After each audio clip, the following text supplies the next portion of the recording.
Mulai sibun ya iba arok bapanya ya kene ka jingelang ai bementaga sini kende ke sini ka bakerpang hakabang inpa e kawai kubor balada persang ban hertma ya uwai ne kilaingur kishik para nin yang rinti kung kajela ban yakun yakini ki breu ki bawan beai. Let today be the day that we remember and we send a very clear message to the others that whenever one of the brothers of the state among the three tribes, whenever you attack one of them, we will unite as one and we will fight you back. Man kapor haba kasya hertma kariti kadostor ko jongi lami kitorot sing haman la kapor ba badan ka jing persang ban pelong merau ya kajai beri wajong mi lami ki kiang nang ba terot sing kinong ya le dong kajai beri wajong i bat kumjuru na kajai beri nang tiena po rilong Garo nganung penjurong ya kajing keren wajong ah henre kadon gawai ka kempin pareng ka bekyong teng ukulam ukam klan ban ya kawai lang. Sometimes the pen is mightier than the sword. Di nakatakadaw na kaliyang kajongi. Nadog isnam kibalalay.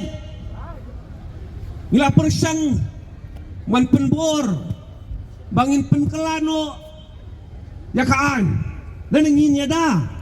Ya kariti kadostor kajongi daw kulam banab ubasay lambah kian ki kanun kibabyang. Mentakas ni ngoy ka ruling jong ka High Court badan borom bala scrap no ya kutu notification badan kam sidul try bala pen mi ka Garo Hills Autonomous District Council kini baro ki jingja teng kumengyong kai ka bajia po Garo ngimlawan lan hapno ya kinong yalam ki balalay ki bamensua ki bala yoban bad ya ka bor sinsarang te Garo Hills. Whatever has happened in Garo Hills, we cannot deny.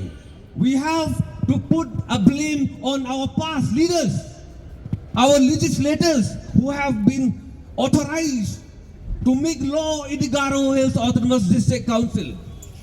They have failed to protect the Garo community through an act. Garo Hills, Khasi Hills and Jaintia Hills, we need a very clear protection by law.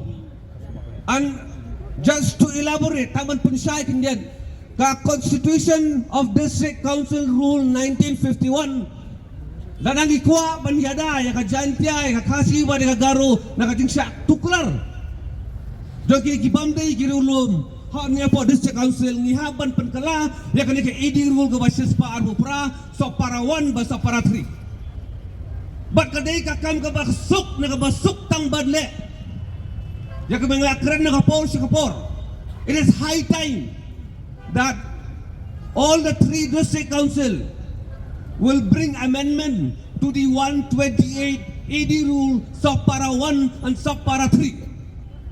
And if this is done, I guarantee you, nobody can put a finger or try to encroach into the district council.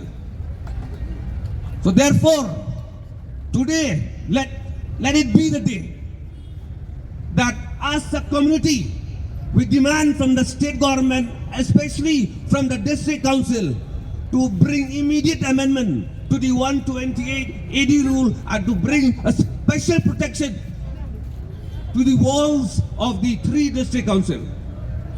Nagalang kajonging ay kublay, ya kakomso, kabla bo ikini kajingelang namar kung kajat benreu haban bo ikini kajingelang namar teng niya bon kam na kajong la kajong kajinge niya klat no pada ya kajinge jong ka community ya kajinge kajat benreu niya bon sarut la kadang ay kublay kerpang ya kamso kabla khot ya kini kajingelang kanang mangi wei pe wei nin kindik benreu namar ni minta ka sini nagplaon pelong ni kanika jigalang hang ni bot pran ni dai ban pentikna bahaden sans pas nemru mangi ki balong try ngidi man yo ya kene hok ngidi man nod ban pelong ngidi jingalang ngimdai man sa hier tuma nani man sa ban pendobor tang ni ini kintin lai kublai pi barok berapa ilang ublai un kurkulang yang i barok kublai suun